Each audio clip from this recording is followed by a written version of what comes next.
Buenas, ¿cómo andan todos? Bienvenidos a esta clase de química para CBC de finales. ¿Cómo andan? Gracias a los que están unidos a esta clase. Espero que quede grabada. Es la primera vez que hago una clase en vivo por YouTube, así que les voy a pedir que los que estén conectados me digan si se escucha. Si se escucha bien, si se ve bien.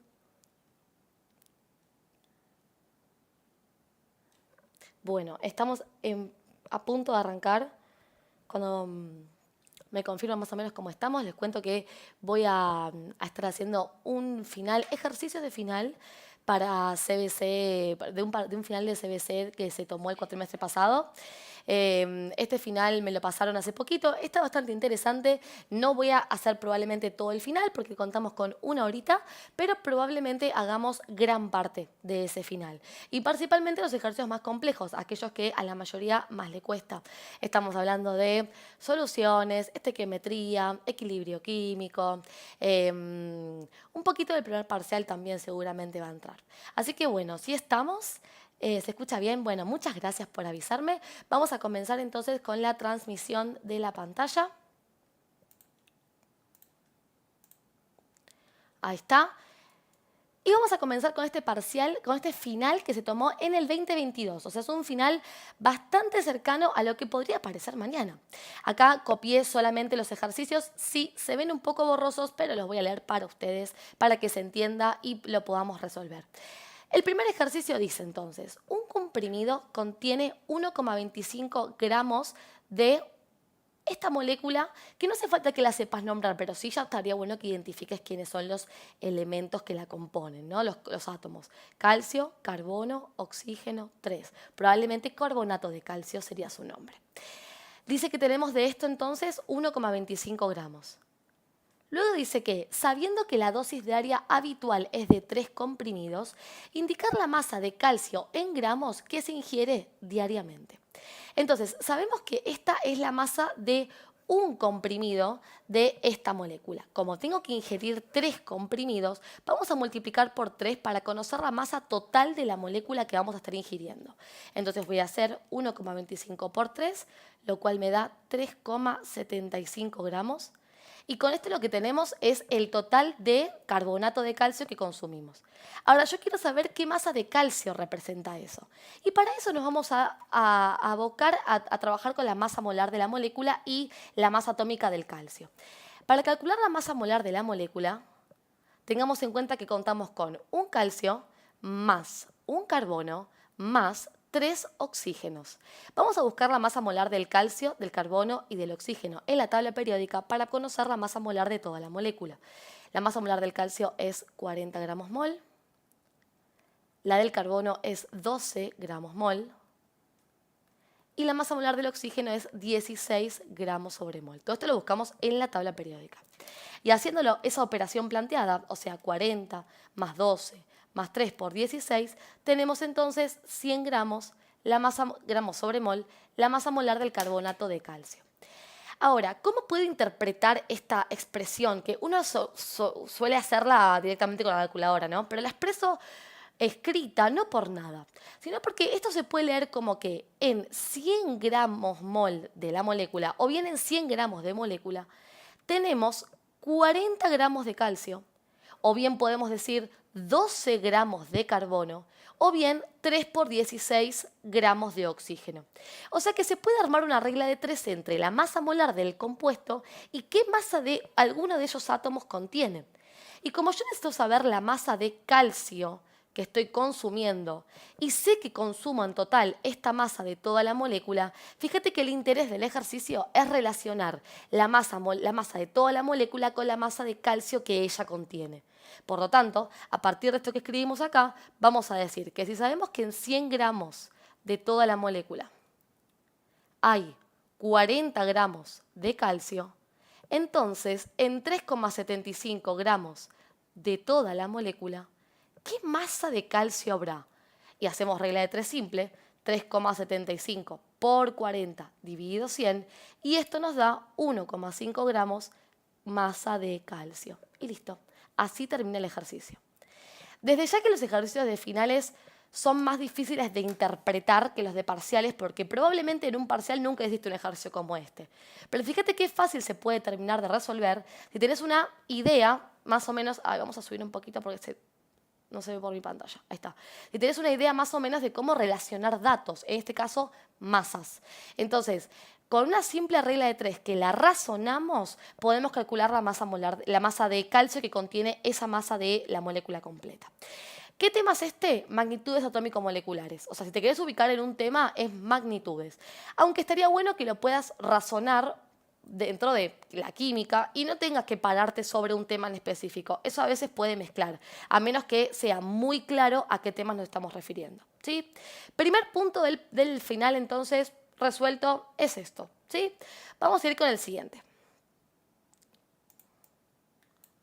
Vamos a abrir un poquito más. Ahí va.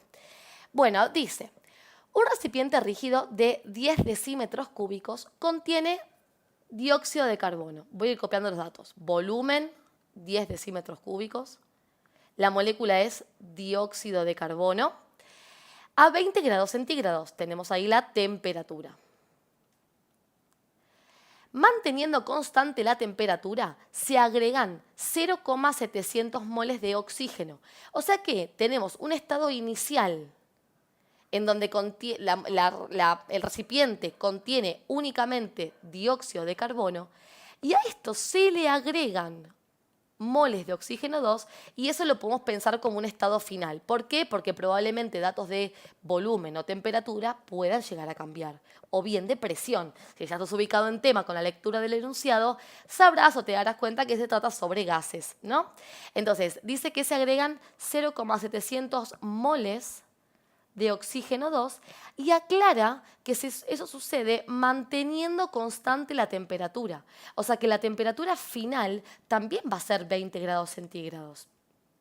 Y nos pide calcular la fracción molar del dióxido de carbono, o sea que nuestra incógnita es la fracción molar del dióxido, sabiendo que la presión final es de 1900 torricellis.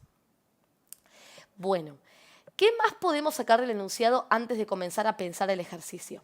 Hay un dato extra que no es numérico, pero que es muy importante a tenerse en cuenta, que tiene que ver con esto que dice recipiente rígido. Si el recipiente es rígido, quiere decir que el volumen se mantiene constante, pese a que yo pueda agregar más masas de gases. Entonces vamos a agregar como dato final que el volumen final también es 10 decímetros cúbicos como el inicial.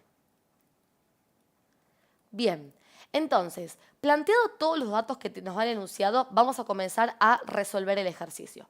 Yo quiero fracción molar, o sea que lo que voy a proponer es una fórmula que me dé fracción molar. Como es la fracción molar del dióxido de carbono, voy a plantear moles de carbono, de dióxido de carbono, dividido moles totales. O sea que yo tendría que conocer cuántos moles de carbono contiene la mezcla y cuántos son los moles en total, contando los del oxígeno, para tener la fracción molar del dióxido. Con esta fórmula entonces quiero terminar mi ejercicio. Ahora bien, vamos a partir de los datos que tenemos. Fíjate que en el enunciado, o como copiamos los datos, tenemos más datos finales que iniciales. Tengamos en cuenta que en el estado final tenemos dióxido de carbono, que ya provenía del estado inicial, y también tenemos oxígeno 2. Entonces, cuando tenemos datos de presión, volumen y temperatura, la mejor opción que tenemos es plantear la fórmula de P por B y despejar aquello que nos falte. O sea que como en este caso tengo presión, tengo volumen, tengo temperatura y todos sabemos que R lo tenemos porque es una constante, yo puedo despejar N, o sea, puedo despejar moles porque es el dato que falta. Lo que habría que tener en cuenta es de quién son esos moles, ¿no? Y como estoy usando los datos del estado final, donde estamos usando esta presión, que es la presión que contiene el recipiente en total, los moles entonces también van a ser totales, como la presión. Por ende, acá voy a poner moles totales. Y tengamos en cuenta que moles totales sería la suma entre los moles de dióxido de carbono más los moles de oxígeno 2. Dato no menor, es un planteo, una fórmula que la podemos pensar mentalmente, pero que a mí me gusta siempre escribirla para tenerla a mano por las dudas de que la necesite a futuro. Bien, ahora, sé que tengo que calcular moles totales entonces y que eso me va a llevar seguramente a moles de dióxido porque están íntimamente conectados, pero las unidades que tengo para temperatura y presión no son correctas, así que antes de usar la fórmula de P por B, vamos a hacer el pasaje. Para pasar de grados a Kelvin, vamos a sumar 273. Entonces hacemos 20 más 273 y tendremos una temperatura de 293 Kelvin. Hasta ahí el pasaje de temperatura. Y para pasar de Torricellis a atmósfera, que es la unidad de presión que corresponde a este tema, vamos a dividir por 760. O bien puedes hacer regla de 3 simple, diciendo que 760 torr equivale a una atmósfera, entonces 1900 cuánto. Esto es solamente un pasaje acelerado para poder continuar con el ejercicio. Y me queda 2,5 atmósferas. El volumen va en litros y recordemos que decímetro cúbico es equivalente a litro, o sea que no hay ningún pasaje de unidades para hacer en este caso, pero a mí me gusta más escribirlo con litro, así que de esa forma es como lo voy a escribir en la fórmula de P por B. Entonces, planteemos P por B. Lo que voy a hacer es despejar moles primero. Antes de reemplazar, a mí me gusta mucho despejar las fórmulas, más que nada también para practicar en los despejes. Y si yo quiero moles, R por T que está multiplicando va a pasar dividiendo. Me queda entonces P por B dividido por R por T igual a moles totales. Y ahí ya puedo reemplazar. Entonces voy a poner en presión 2,5 atmósferas. En volumen 10 litros.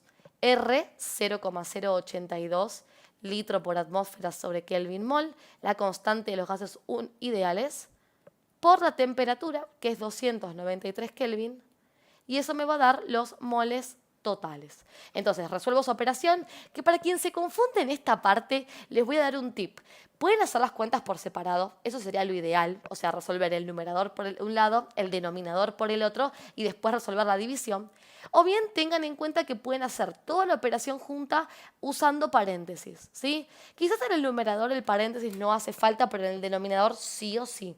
Entonces, si quieren hacer toda la cuenta junta y su calculadora no les permite usar fracciones, van a hacer entonces paréntesis 2,5 por 10, cierro paréntesis, dividido, y a todo el denominador entre paréntesis también. Entonces, resolviendo esta operación, obtengo que los moles totales son 1,04 mol. El tema de la unidad, tengamos en cuenta que nace de la simplificación. Si yo simplifico atmósfera con atmósfera, litro con litro, Kelvin con Kelvin, obtenemos la unidad mol, que como está en el denominador del denominador, pertenece al numerador. Eso es por división de fracciones. Bien, tenemos entonces los moles totales. Recordemos que queremos los moles totales para la fórmula de fracción molar, así que ya casi estamos. Nos está faltando los moles del dióxido. Pero bueno, para eso habíamos planteado esta fórmula. Y ahora que tenemos moles totales y que nos dieron los moles de oxígeno, ya podemos despejar los moles del dióxido y tendremos todos los datos para calcular la fracción molar. Entonces, planteemos esto. Moles totales es igual a moles de dióxido más moles de oxígeno 2. O sea que 1,04 moles totales equivalen a los moles del dióxido más 0,700 mol, que recordemos que es el dato del enunciado para las moles de oxígeno 2. Paso restando el 0,7, 0,700, que es lo mismo, y de esta forma obtengo los moles del dióxido. Haciendo la resta, me queda que son 0,34 moles los que provienen del dióxido de carbono. Y ahora que tenemos esta información y también tenemos la de los moles totales, calculamos fracción molar. La fracción molar del dióxido de carbono entonces va a ser los moles del dióxido de carbono dividido por los moles totales. Es una variable que no tiene unidad, mol con mol se cancela, y nace de esa división. Recordemos que la fracción molar es una expresión de proporcionalidad que se parece a un porcentaje, pero su proporcionalidad es un número que va a variar entre 0 y 1. O sea que no te puede dar más que 1 esta cuenta. En este caso, si resuelvo, me queda que la fracción molar es 0,327, redondeando en 3 cifras significativas. Y termino el ejercicio. Ahora, las cuentas, las operaciones, como verás, no son tan complejas. Yo como ideal lo que propongo siempre es que planteemos una fórmula original que nos va a proponer qué tengo que calcular y qué necesito para calcularlo, y después plantear más fórmulas de donde provengan esos datos que me faltan para esa fórmula. Pero yo pienso que esa no es la real dificultad de este ejercicio.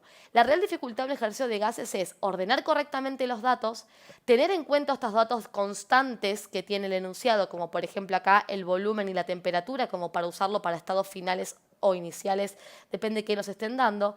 Y a partir de eso, el ejercicio no debería ser tan complejo si recordamos las fórmulas, ¿sí? Así que atentos a los datos como, por ejemplo, recipiente rígido, que implica volumen constante, y a esto de formular estado inicial y estado final cuando hay algún tipo de cambio, como por ejemplo el agregado de más gas o una perturbación de temperatura o presión. ¿Cómo venimos hasta acá? Ya vimos un poquito de magnitudes atómico-moleculares, acabamos de ver un ejercicio de gases bastante interesante. Quiero leerlos a ver si tienen alguna cuestión para preguntarme o seguimos con este ejercicio que es de equilibrio químico. A ver, vamos a tomarnos unos minutitos para leerlos. A ver cómo venimos. Ok, se está viendo bien por lo que veo. Perdón que al principio se estaba viendo mi pantalla ahí, estaba ocultándome lo que estaba escribiendo. Pero bueno, es la primera vez que hago este vivo, así que bastante bien, espero que esté saliendo. ¿Venimos bien entonces? Gracias a todos los que están conectados en esta clase. Espero que quede grabado. Deseo de todo corazón que quede grabado. Pero si venimos bien, bueno, seguimos. Ok, vamos con equilibrio químico. Entonces, de todas formas, este PDF lo voy a imprimir y lo voy a subir a Instagram. Para todos los que me quieren seguir, mi Instagram es @claseconmaca, al igual que mi TikTok y YouTube. Clase con Maca por todos lados. Buenísimo, Valen, gracias. Pueden seguirme en Instagram, ahí subo contenido bastante seguido y subo los días en que hago clases en vivo también, ¿sí? Bueno, vamos a continuar entonces con este punto de equilibrio químico. Este ejercicio plantea una reacción que está con un equilibrio químico, me da datos de una introducción de moles de gases y nos pide la QC. Así que vamos a trabajar con ese concepto, el de QC. Dice, a 900 Kelvin, la constante de equilibrio para esta reacción es 13. Voy a copiar la reacción.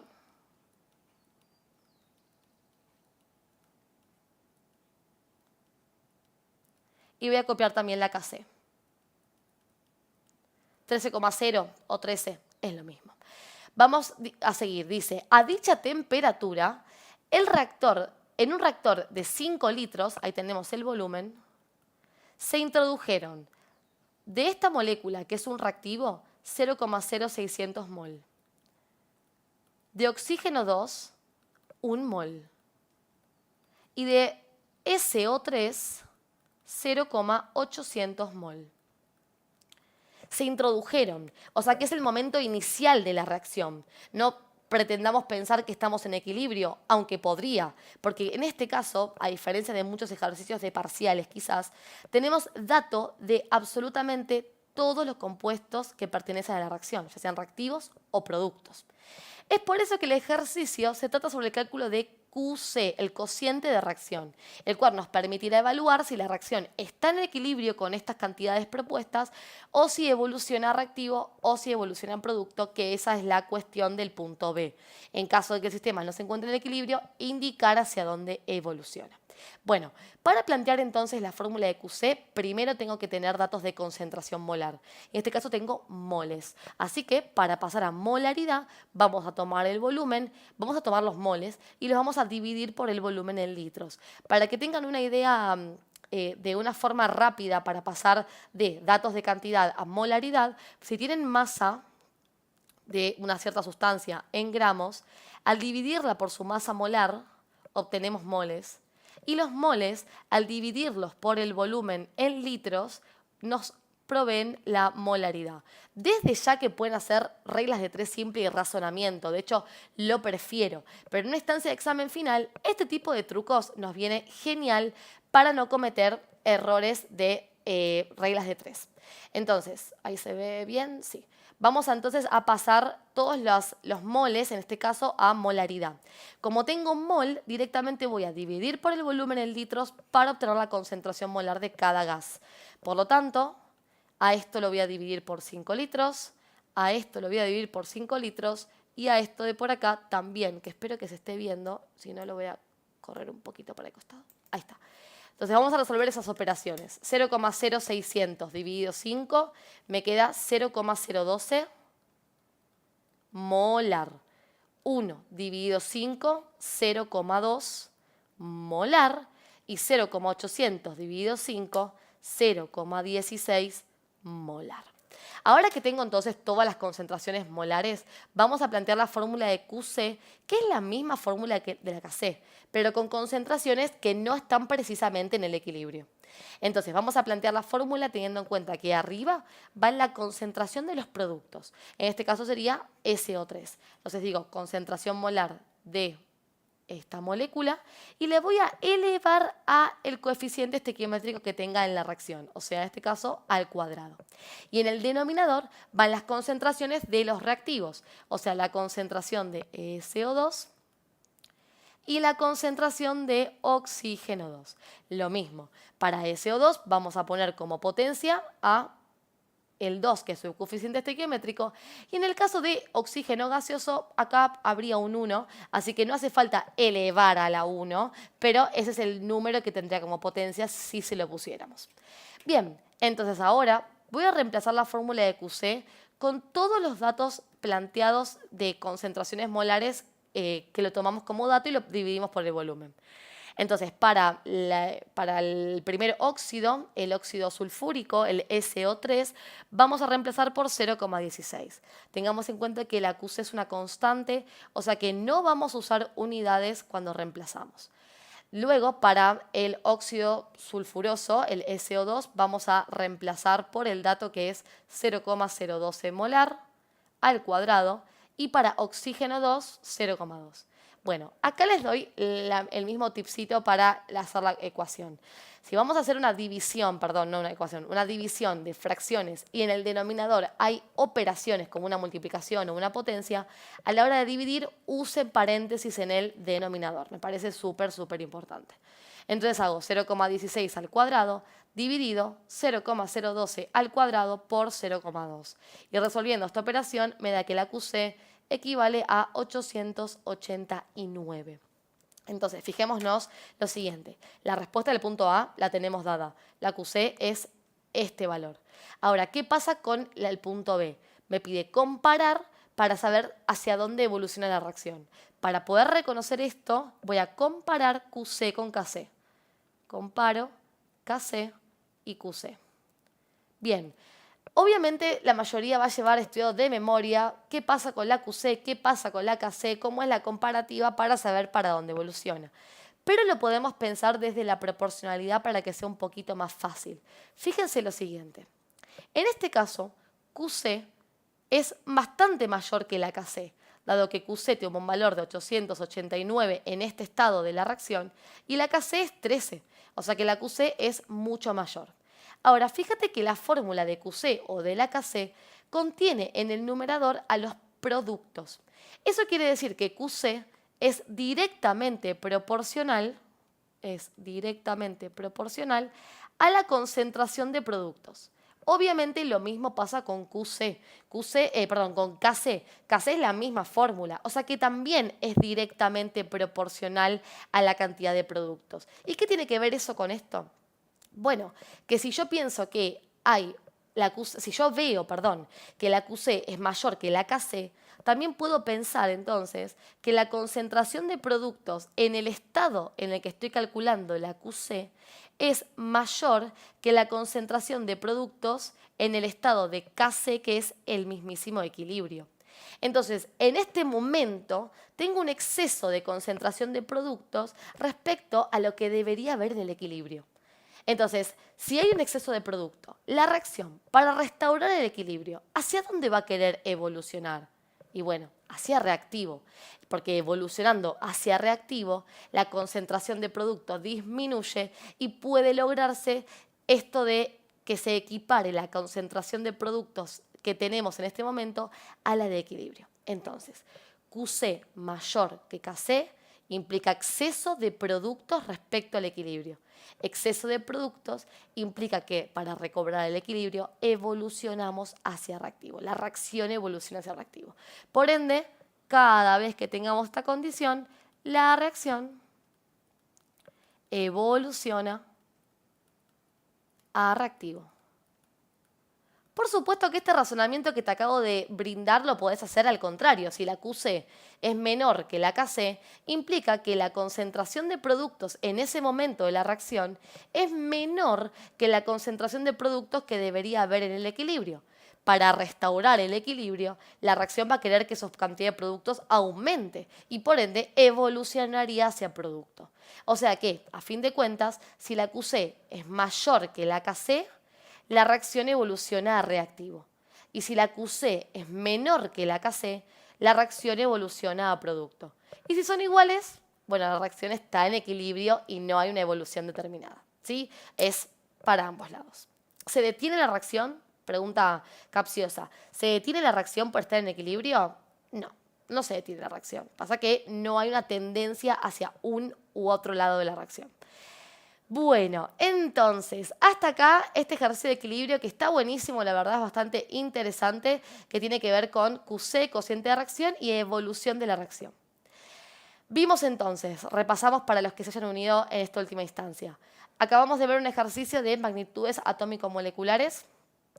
Luego continuamos con uno súper interesante de gases. Y acabamos de hacer uno de equilibrio químico. Vamos a pasar entonces al siguiente ejercicio de este final, que me pareció súper interesante para traer hoy, que tiene que ver con soluciones. Entonces, tomo un poquito de agua y continuamos.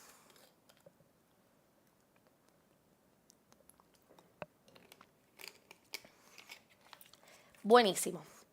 A ver, dice, un medicamento que se usa para aliviar síntomas gripales en los niños tiene una masa molar de 206,3 gramos sobre mol. O sea que ahí tenemos un medicamento cuya fórmula química no la tenemos. Y la masa molar de este medicamento es 206,3 gramos sobre mol.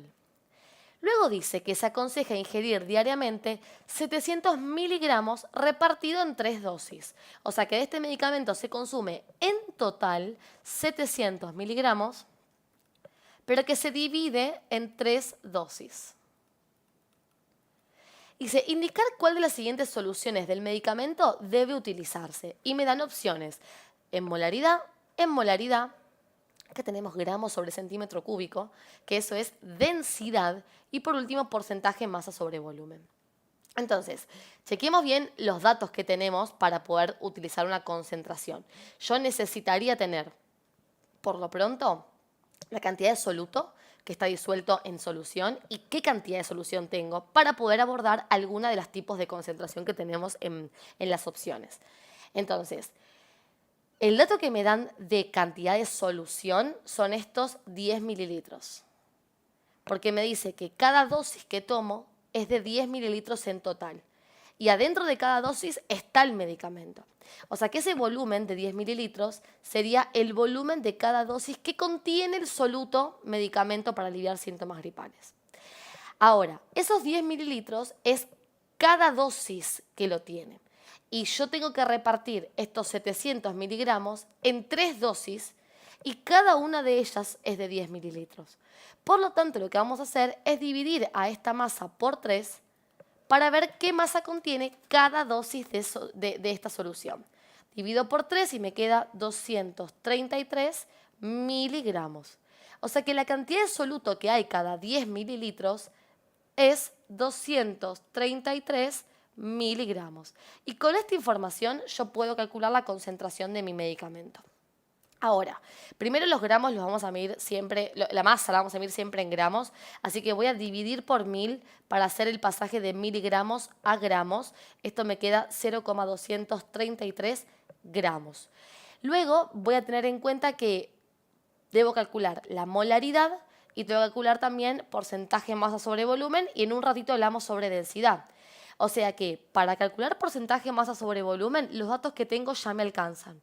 Porque recordemos que esta concentración implica cuántos gramos de soluto hay cada 100 mililitros de solución.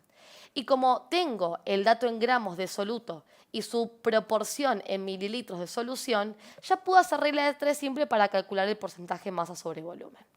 Ahora, para continuar con el tema de datos antes de empezar con las reglas, para calcular la molaridad tengamos en cuenta que yo necesito saber cuántos moles de soluto hay disueltos en 1000 mililitros de solución.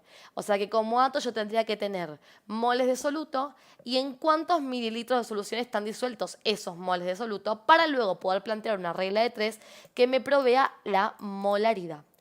El soluto lo tenemos en gramos, es ese 0,233, así que lo que vamos a hacer es pasarlo a moles.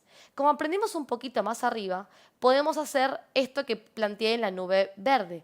Podemos hacer regla de 3 simple con la masa molar, o bien si tengo masa, divido por la masa molar y eso me da moles. O sea que en este caso voy a usar ese criterio para acelerar la resolución del ejercicio. Voy a tomar la masa en gramos, la voy a dividir por la masa molar que recordemos que nos la habían dado, 206,3 gramos sobre mol. Y esto nos va a dar entonces los moles. Si hago la división, me queda 1,13 por 10 a la menos 3 moles de soluto. Bien, recordemos que decir 0,233 gramos o esta cantidad de moles es una proporción equivalente. Es como si fuera un pasaje de unidades, vamos a decir, ¿sí? Con esto que quiero decir, que voy a hacer una regla de 3 para porcentaje de masa sobre volumen usando gramos y luego otra para molaridad usando moles. Pero ambos están disueltos en esos 10 mililitros de volumen. Por ende, para calcular el porcentaje de masa sobre volumen, voy a decir que si en 10 mililitros de solución hay 0,233 gramos del soluto, o sea, del medicamento, en 100 mililitros de solución, ¿qué masa de medicamento habrá? Entonces, hago regla de 3, 100 por 0,233 dividido 10, y esto me da 2,33 gramos de soluto. Ahora bien, cuando calculo gramos de soluto por cada 100 mililitros, en realidad el número que estoy obteniendo es el porcentaje masa sobre volumen. Bien, fíjense entonces que acá tenemos porcentaje de masa sobre volumen, pero el dato que tuvimos, el dato que me dan como opción es 3,11% masa sobre volumen. Y no es lo que tenemos. Ahora, antes de calcular la molaridad, puede ser que estés viendo ya que hay un dato que es el 2,33, como lo obtenido, que dice gramos sobre centímetro cúbico. Y medio que nos encanta ese, porque decimos, pero bueno, ¿por qué no? ¿Por qué no podría ser ese dato? Si me dio 2,33 como el que está en pantalla, como el que calculé, y encima la unidad es gramos por cada mililitro, que es centímetro cúbico de solución. Podríamos pensar eso, ¿no? Pero es un error, porque tengamos en cuenta que esto es densidad, 2,33 gramos sobre centímetro cúbico. Y quiere decir que 2,33 gramos de medicamento equivale a 1 centímetro cúbico del medicamento, no de la solución que lo contiene.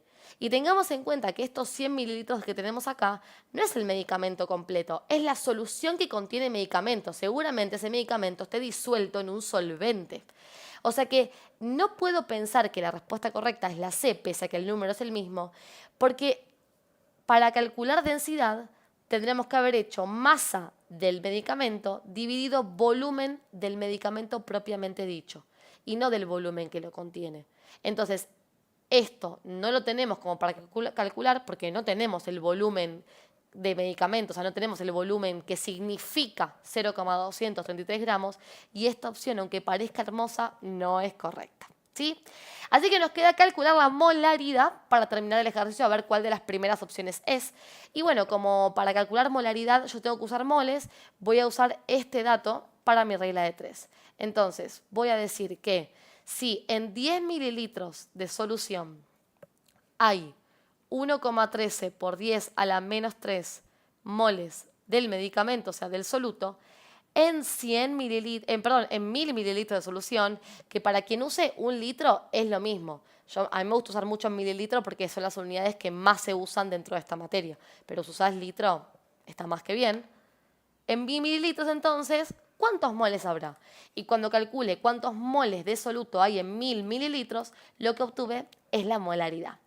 Y bueno, resolviendo esto me queda 0,113 moles de soluto, es decir, 0,113 molar. Y esa respuesta es la primera opción de nuestro choice. ¿Ok? Ojo con estos ejercicios, que a la vista son fáciles mientras tomemos bien los datos. Son 2 reglas de 3 nada más. Pero las opciones son súper confusas. Así que ojo con estos ejercicios a tener bien los conceptos de las concentraciones a la hora de resolverlo. ¿Sí? ¿Cómo venimos, muchachada? ¿Cómo estamos con estos ejercicios? Llevamos 40 minutos de clase y ya resolvimos bastantes, resolvimos 4. O sea que fíjense que es bastante posible llegar a resolver un final en hora y media que les dan o 2 horas que les puedan llegar a dar. Y recuerden todo el tiempo que la explicación lleva mucho más tiempo que el que uno tarda en resolver un ejercicio. Así que ¿es posible rendir el final y llegar con todo? Recontra posible. Pero obviamente tenemos que tener los conceptos bien sólidos para que al leer el enunciado ya podamos encarar el ejercicio de una. Así que como primer consejo de final, que no tiene que ver con química, sino que para cualquier materia, es tengan a bien arrancar por los ejercicios que tienen bastante claros para no perder tiempo. Encaren primero los ejercicios que saben que les va a salir sí o sí, que el enunciado lo reconocen, que los datos los reconocen, que saben por dónde arrancar. Porque ellos son los que te van a dar los puntos del examen. Y dejamos para el final aquellos de los que estamos medio flojis y los que decimos, bueno, prefiero tomarme más tiempo para hacerlos, el tiempo que me sobre de examen lo dedico para ellos. ¿Sí? Bueno, si estamos bien por acá, vamos a continuar entonces. Bueno, qué bueno, Belu, que lo hayas entendido, me alegra un montón. Bueno, qué importante que me lo digas. Bien, entonces, vamos a seguir con este ejercicio que es de estequiometría, me parece, ¿no? Y cómo me di cuenta por ver la reacción unidireccional. ¿Solamente estequiometría puede tener eso? No, por supuesto que no. También tenemos cinética química. En cinética química también tenemos reacciones. Así que, bien, o sea, puede ser equilibrio, puede ser... Equilibrio no, porque no tenemos la doble flecha, pero puede ser reacciones químicas, puede ser cinética química, y en este caso leamos para ver de qué se trata. Dice entonces, con el fin de obtener cloro 2, se ponen a reaccionar en un recipiente cerrado una muestra de óxido de manganeso, que contiene 15% de impurezas inertes con exceso de solución acuosa de ácido clorhídrico 1,60 molar. La reacción se produce con un rendimiento del 80% y se representa la siguiente reacción. Y tenemos la reacción. Ya hablamos de rendimiento, hablamos de cantidad de reactivo, hablamos de impurezas, ya estamos reubicados en estequiometría, ¿no? Y el ejercicio pregunta, calcular la masa total en gramos de la muestra de óxido de manganeso, sabiendo que finalizada la reacción se obtuvo un volumen de cloro gaseoso de 36,9 litros, medido a 0,800 atmósferas y 300 Kelvin. Bueno, a ver, para arrancar, primero vamos a ubicar datos. Los datos los vamos a separar en reactivos por un lado y productos por el otro. Bien, a ver. ¿Qué nos estuvo diciendo el enunciado al respecto? Voy a hacerlo del lado derecho, así mi imagen no perturba el ejercicio. Ahí está. Bien. ¿Qué tenemos entonces? Me dice de entrada que tenemos óxido de manganeso. No me dice cuánto, me dice que es una muestra. El concepto de muestra implica que este compuesto va a estar impuro.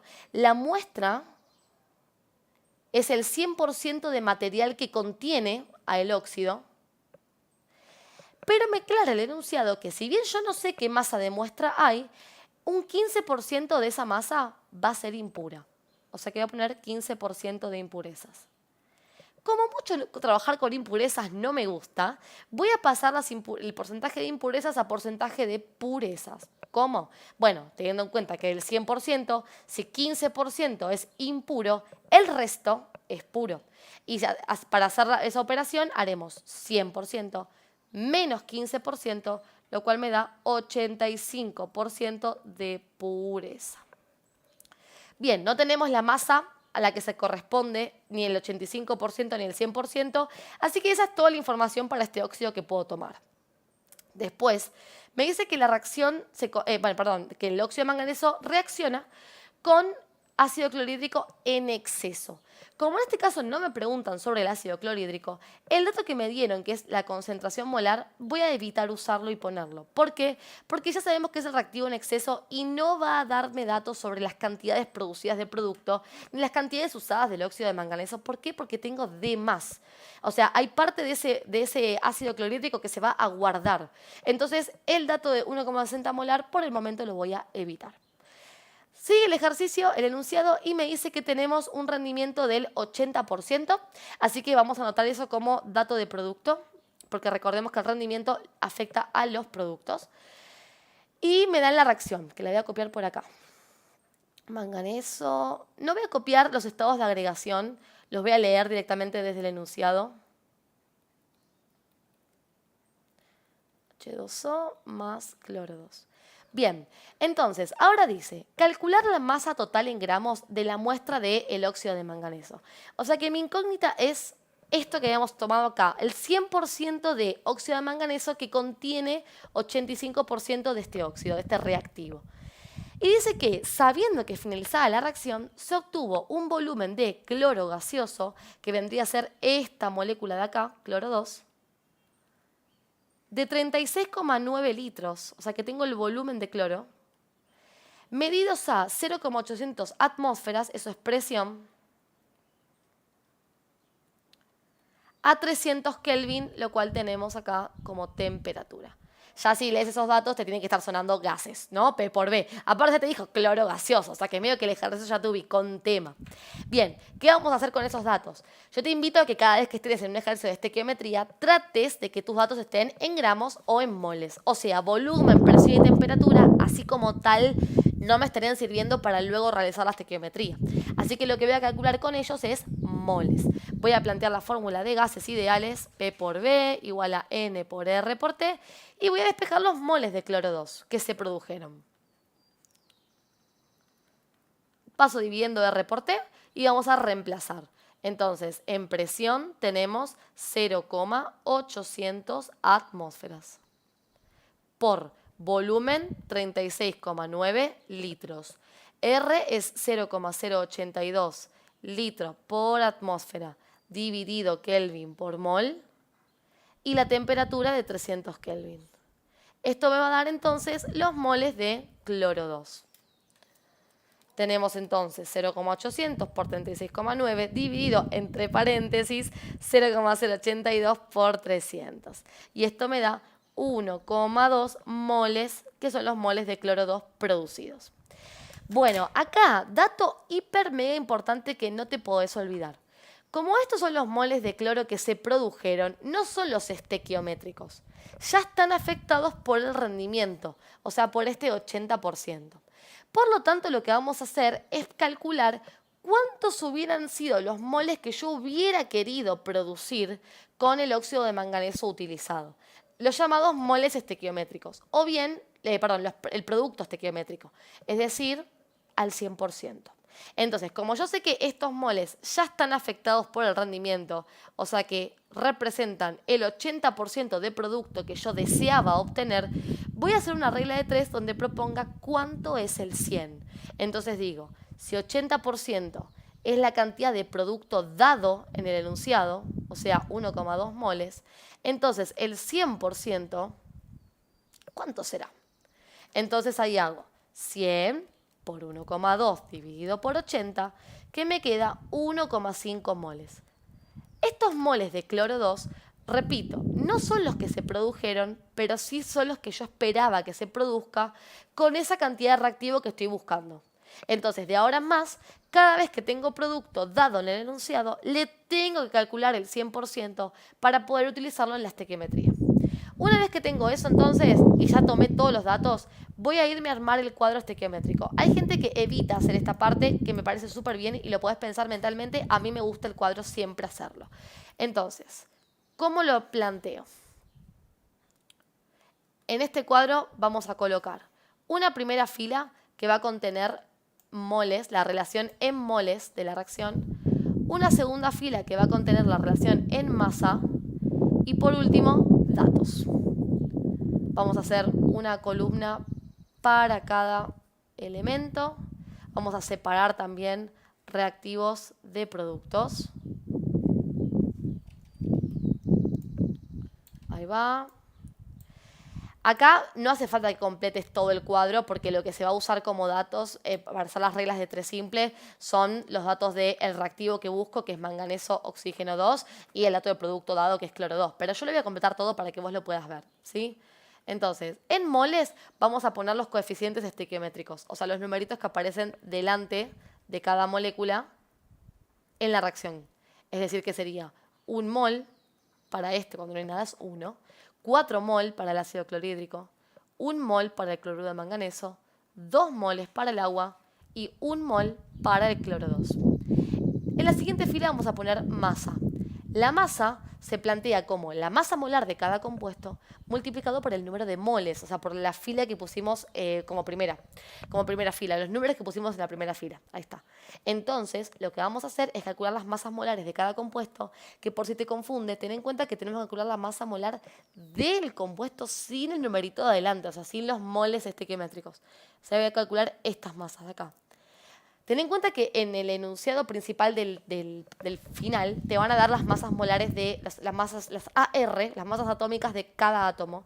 Yo me las anoté por acá, la del manganeso y la del cloro, las anoté acá de costado para poder usarlas para este ejercicio. Vos las vas a tener arriba de todo en el enunciado principal. Entonces, manganeso, oxígeno 2. Es un manganeso cuya masa es 55, como lo estamos viendo en pantalla, más 2 oxígenos cuya masa es 16, o sea, más 2 por 16. La masa molar de este compuesto es 87 gramos sobre mol. Para el ácido clorhídrico, la masa molar del hidrógeno es 1, la del cloro es 35,5, así que tenemos 36,5 gramos sobre mol. Luego tenemos manganeso cloro 2, la masa de un manganeso 55 nuevamente, más 2 por la masa del cloro que es 35,5. Y esto me da 126 gramos sobre mol. Después tenemos entonces la masa del agua, que sería 1 por 2 de la masa del hidrógeno, más 16 masa del oxígeno, que es 18 gramos mol. Y por último tenemos la masa molar del cloro, que como son 2 cloros, sería 2 por 35,5, o sea, 71 gramos sobre mol. Bien, entonces en la línea de masa lo que vamos a copiar es esas masas molares multiplicadas por el número de moles. O sea que para MnO2 sería 87 por 1, o sea 87 gramos. Para HCl, ácido clorhídrico, sería 36,5 por 4, que sería 146 gramos. Para cloruro de manganeso, 126 por 1, o sea 126 gramos. Para el agua, 18 por 2, o sea 36 gramos. Y para cloro 2, 71 por 1, que es 71 gramos. O sea que, repito, multipliqué cada masa molar por el número de moles y puse masa. Masa molar por número de moles, puse la masa. Y lo que tiene que pasar para que esto esté correcto, y por eso si tenés miedo a la hora de hacer este ejercicio, esto que te voy a hacer te va a ayudar a aflojar un poco y entender que lo estás haciendo bien, por propiedad de principio de conservación de la masa, la suma de estas masas debe equivaler a la suma de las masas de producto. Si yo hago 87 más 146, eso me da 233 gramos. Y si hago 126 más 36 más 71, también me da 233 gramos. Eso te va a permitir reconocer si estás haciendo bien el ejercicio y si la próxima regla de 3 que viene ahora va a estar correcta, ¿sí? Entonces te invito a que si no estás muy seguro con el tema, completes todas las masas y corrobores esta parte, porque ahora las voy a usar. Entonces, vamos a ubicar los datos. ¿Qué datos tenemos? A ver, como dato de producto tenemos para cloro 2 la masa al 100%, perdón, los moles estequiométricos que son 1,5 moles. Ten en cuenta, y esto lo voy a agregar siempre que hagamos equilibrio estequiometría, que los datos de producto en este cuadro siempre tenés que ubicar al 100%. Siempre. Porque son los productos estequiométricos deseados. Y la masa de los reactivos siempre tiene que estar pura. ¿Sí? Representan el porcentaje de pureza. Aclaro esto porque si yo uso la masa de la muestra, estoy considerando para la producción de productos impurezas que no van a formar parte de la reacción. Así que estos dos conceptitos es tan bueno que los tengas en cuenta a la hora de resolver estequiometría. Bueno, entonces, como te decía, vamos a ubicar el 1,5 moles de cloro 2 debajo de cloro 2. 1,5 mol. Y luego, debajo de manganeso oxígeno 2, voy a poner X y voy a calcular gramos, porque eso es lo que me pide. Bien, entonces, ¿cómo puedo hacer para resolver la regla de 3 si me cuesta mucho pensarla? Bueno, vamos primero con la forma fácil de razonarlo mediante este cuadro. Voy a borrar un poco esto que lo voy a necesitar. Acá está, hay un 1.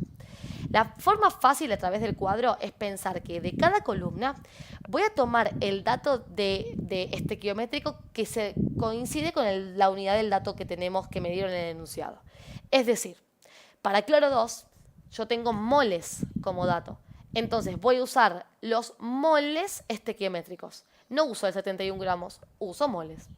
Y esta columna la quiero relacionar con manganeso oxígeno 2, que es lo que yo espero obtener, lo que yo quiero calcular. Y como yo acá quiero gramos, de esta columna voy a usar la misma unidad que la del dato, o sea, 87 gramos. Y voy a plantear una regla de 3 entre esta columna y esta columna. Ahora, paréntesis. ¿Cómo se lee esto? Estas dos primeras filas son relaciones estequiométricas entre reactivos y productos. Y con lo redondeado, lo que estoy leyendo es que utilizando 87 gramos del óxido de manganeso, se produce un mol de cloro 2.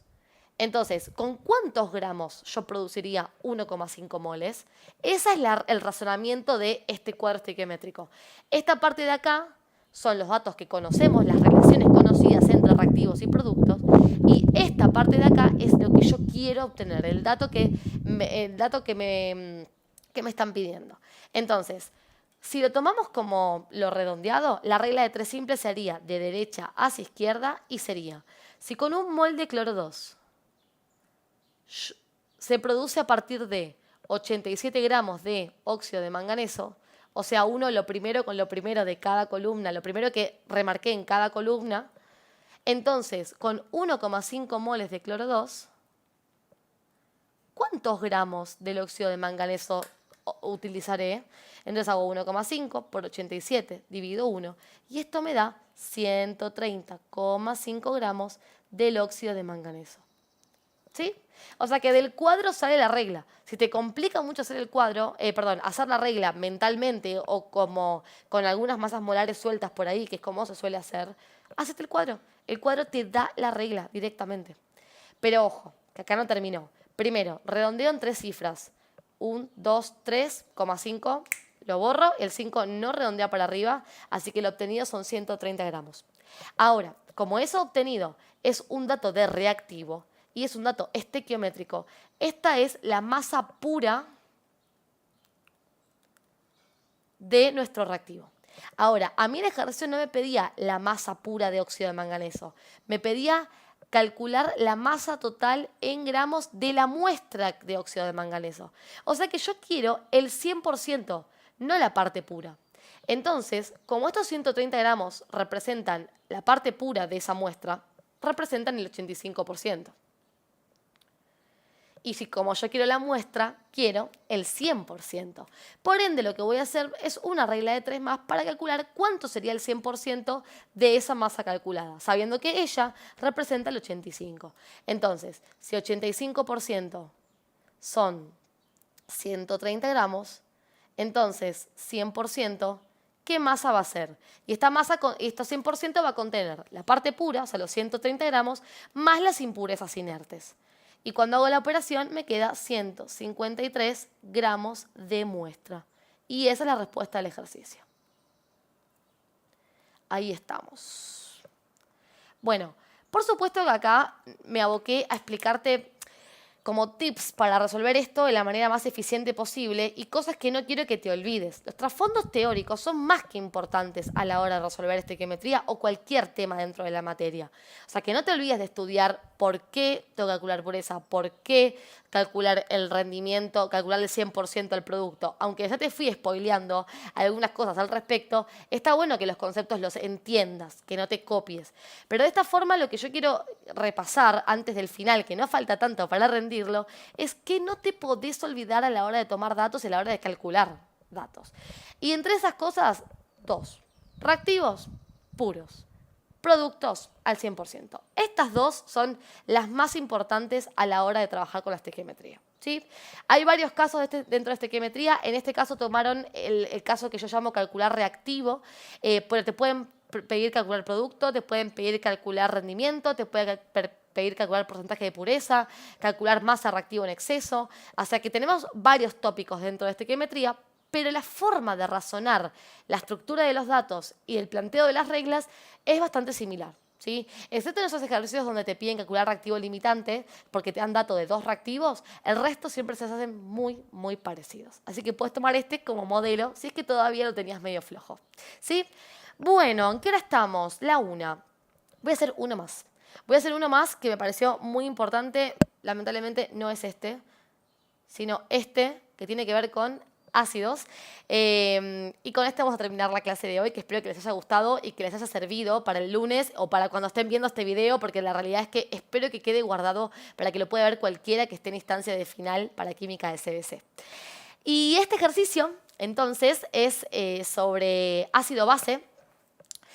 Me dice que debo calcular la variación de pH que ocurre al diluir 50 mililitros de una solución acuosa de ácido clorhídrico cuyo pH es de 2,75 hasta obtener un volumen final de 440 mililitros. Bueno, a ver, ¿cómo podemos resolver este ejercicio? Primero ubiquémonos en tema. Es ácido base, obviamente, tenemos ahí que nos piden pH, así que ahí ya nos ubicó en tema con ese concepto. Tenemos acá una molécula que es ácido clorhídrico, es un ácido. Recordemos que los ácidos fuertes, tenemos una lista de ácidos fuertes, pero en general son aquellos que tienen el átomo de hidrógeno al comienzo de la molécula. En general, aviso por las dudas, hay ácidos débiles que comienzan con hidrógeno, pero debería estar claro en el enunciado si es un ácido débil, cosa que acá no pasa. Así que estamos en un ejercicio de ácido base y específicamente de ácido fuerte. Y dentro del tema ácidos, me están dando un ejercicio de dilución. Porque fijémonos que tenemos acá la palabra diluir y que me habla de una solución inicial que contiene 50 mililitros de solución con un pH de 2,75 y después voy a obtener, esta palabra, este verbo es bastante clave a la hora de leer, voy a obtener un volumen de 440 mililitros. O sea que tenemos dos momentos, un momento inicial y un momento final. Respecto al momento inicial, vamos a decir que tenemos una solución de ácido clorhídrico, que sería el soluto de esa solución, que tiene un volumen de 50 mililitros y un pH de 2,75. Por otro lado, tenemos que quisiéramos saber el pH de la solución final, pero como dato tenemos que el volumen de la solución final es de 440 mililitros. ¿Y por qué digo que quiero obtener el pH? Porque a mí me piden la variación de pH en el ejercicio. Y la variación de pH, como cualquier variación, va a ser el pH final menos el pH inicial. O sea, la resta entre los pHs. Y como el pH inicial ya lo tengo, me estaría faltando calcular el pH final para poder responder este ejercicio. O sea que acuérdense que variación es restar dos estados. No me está pidiendo nada fuera de lo común con variación. Pero sí me da indicio eso de que tengo que calcular el pH final. Bueno, para quien haya practicado este tema sabrá que hay una fórmula para trabajar con dilución que es concentración inicial por volumen inicial igual a concentración final por volumen final. Probablemente se las hayas dado en clase, particular, videos, etc. ¿Qué me pasa a mí con esa fórmula? Que no siempre se puede usar, porque esta concentración es la molaridad. Y a veces se puede obtener desde pH, desde ya que podemos obtener concentración molar. O sea que este ejercicio se podría resolver con esa fórmula. Pero hay veces que me dan porcentaje masa sobre volumen y no me dan la masa molar, o me dan porcentaje masa en masa y no me dan la densidad. O sea que no puedo calcular la molaridad de la solución acuosa y no puedo usar esa fórmula. Entonces realmente no voy a usar esta expresión para resolver este ejercicio porque es un caso particular. Y no me gusta explicar casos particulares. ¿Por qué? Porque cuando quieras hacerlo en un caso que no se dé, vas a intentar usarlo y el ejercicio no va a funcionar.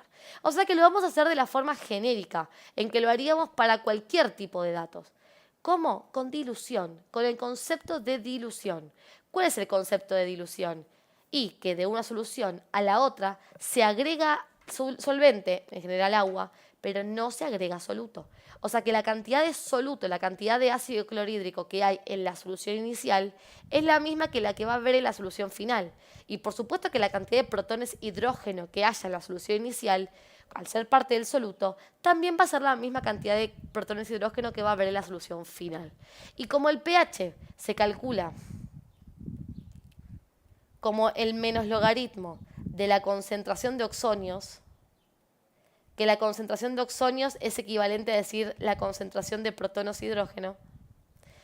Entonces, a mí me gustaría conocer qué cantidad de hidrógenos hay en la solución inicial para poder trasladarlo como dato de la solución final, porque va a ser equivalente, ¿sí? Entonces, recordemos, en dilución, el soluto inicial, la cantidad de soluto inicial es igual a la cantidad de soluto final. Por eso en cualquier ejercicio de dilución, sea de ácido base o sea de soluciones propiamente dicho, voy a comenzar como paso 1, y esto grabátelo porque tenés que hacerlo así siempre para no trabarte. Calculo, paso número 1, la cantidad de soluto que hay en la solución que no es la incógnita. O sea que como paso 1 voy a calcular la cantidad de soluto, cantidad moles, o puede ser masa también si lo quiero, pero yo prefiero moles en este ejercicio, ¿no? Por la molaridad. La cantidad de soluto que hay en la solución inicial. ¿Por qué? Porque ella no es la incógnita. La incógnita está en el final. Bien. Perdón, solución, dije final y copié final. Inicial dijimos, ¿no? Bueno, entonces, calculemos el soluto. Para eso primero tendría que conocer la concentración, que hay en la solución y para eso tengo el pH. Recordemos que la concentración de oxonios se puede calcular como 10 elevado a menos pH, que es el despeje de esta ecuación. O sea que si yo hago 10 elevado a menos 2,75, esto me da la concentración de hidrógenos que tiene esta solución, que es 1,78 por 10 a la menos 3 molar. Hago un freno acá para decir algo que me parece sumamente importante. ¿Saben en qué se equivocan muchos? En este caso no hubiera habido error, pero en esta parte, muchas veces estamos en presencia de ácidos y nos dan dato de pOH, por ejemplo. Y por costumbre, por inercia, hacen el ejercicio sin hacer el pasaje. Tengamos en cuenta que si mi sustancia es un ácido, yo tengo que trabajar con pH para hacer el ejercicio. Y si mi sustancia es una base, trabajo con pOH. Así que ojos, atentis. Por eso les voy a decir lo siguiente. Cuando hagan esta cuenta para calcular la concentración de oxonios o bien para deoxidrilos, la potencia nunca puede superar el número 7. Si superó el número 7 es porque estás usando el P incorrecto. Probablemente estés usando pOH en lugar de pH para un ácido, o estés usando pOH en lugar de pH en lugar de pOH para una base, ¿sí? Atente a eso. Bueno, acá obtuvimos entonces la concentración molar de protones hidrógeno. Si yo la concentración molar la multiplico por el volumen, obtengo moles, por el volumen en litros. Recordad que podemos hacer regla de 3 y decir que esta cantidad de moles están en 1000 mililitros, entonces si en 1000 mililitros hay esos moles, en 50 mililitros, que es el volumen real que tenemos, ¿cuántos moles de soluto habrá? Pero para economizar pasos, como te vengo contando a lo largo de toda esta clase, cuando tengas molaridad podemos usar el camino contrario al que te enseñé en equilibrio químico. Podemos multiplicar por el volumen en litros y obtener moles, y multiplicar por la masa molar del compuesto y obtener masa. O sea que si yo acá tomo esto y multiplico por el volumen en litros, o sea, multiplico por 50, perdón, por el 50 pasado a litros, que dividiendo por 1000 sería 0,05 litros. Si yo multiplico entonces a la molaridad por 0,05 litros, obtengo los moles de oxonio que contiene esta solución. Entonces multiplico 1,78 por 10 a la menos 3 por 0,05 y esto me da 8,9 por 10 a la menos 5 moles de oxonios. Bueno, ahora tengo los moles de oxonios y sabemos que como estos son partes de nuestro soluto, la cantidad de soluto inicial y la final es la misma, entonces yo tengo estos moles de soluto en esta solución. O sea que acá también hay 8,9 por 10 a la menos 5 moles de oxonio. Me olvido por completo de la solución inicial y trabajo ahora con la solución final. Entonces, ¿qué tenemos? Tenemos que calcular pH y para eso necesitamos la concentración de oxonios. Y si quiero la concentración molar, puedo hacer el camino inverso. Teniendo los moles de oxonios, puedo dividir por el volumen de la solución en litros para obtener la molaridad. Repito por las dudas, podés hacer regla de 3. Estos son solo atajos. Entonces, acá tenemos un nuevo volumen, porque este soluto ahora está disuelto en ese volumen, ya no más en 50. Por eso cambia el pH. Entonces, para pasar a litros, vamos a dividir por 1000 nuevamente. Dividiendo por 1000 me queda 0,44 litros. Así que a estos moles los voy a dividir por 0,44 litros, como te marqué allá en celeste en este pasaje que me gusta mucho utilizar. Y vamos a obtener la concentración molar de los oxonios en la solución final. 8,9 por 10 a la menos 5 dividido 0,44 me daría 2,02 por 10 a la menos 4 molar. Y esta es la nueva concentración de hidrógenos en la solución. Por ende, ya puedo calcular el pH final como el menos logaritmo de la concentración de oxonios.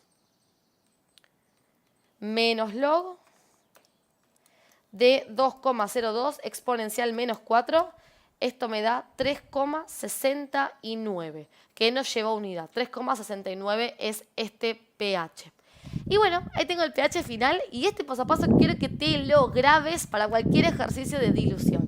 O sea, comienzo calculando el soluto que hay en la solución que no es la incógnita y me lo traigo como dato para la solución que sí tiene la incógnita y me olvido por completo de la solución inicial, la que me trajo el soluto. Así que con este paso a paso siempre vas a poder resolver cualquier ejercicio de dilución, tenga o no ácidos.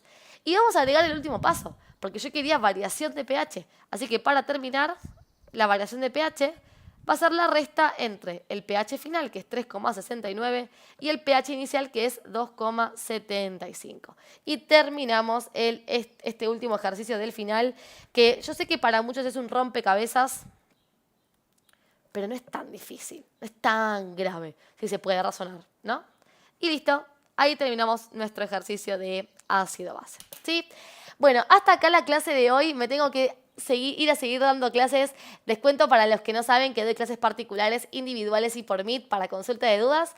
Y para todo lo que es química, matemática, biofísica, incluso álgebra, tengo cursos para el CBC que los pueden encontrar en esta página www.claseconmaca.com. Ingresando a ese link van a tener los cursos para materias del CBC como las que les mencioné: química, biofísica, matemática, álgebra. Están separados para UBA 21 y para CBC, para los que estén haciendo las materias en otras modalidades, y contiene todos los temas de la materia explicados desde cero, con resoluciones que son ejercicios todos de parciales y finales, ¿sí? Además te cuento que puedes adquirir secciones de estos temas hablándome por privado en Instagram, que lo repito, mi Instagram es @claseconmaca, al igual que mi TikTok y también YouTube. Gracias a todos los que me acompañaron en la clase de hoy. La verdad que espero que quede grabada y prontito voy a estar subiendo este PDF en Instagram para todos aquellos que quieran tenerlo para repasar, ¿sí? Muchas gracias por participar. Nos estamos viendo pronto en una nueva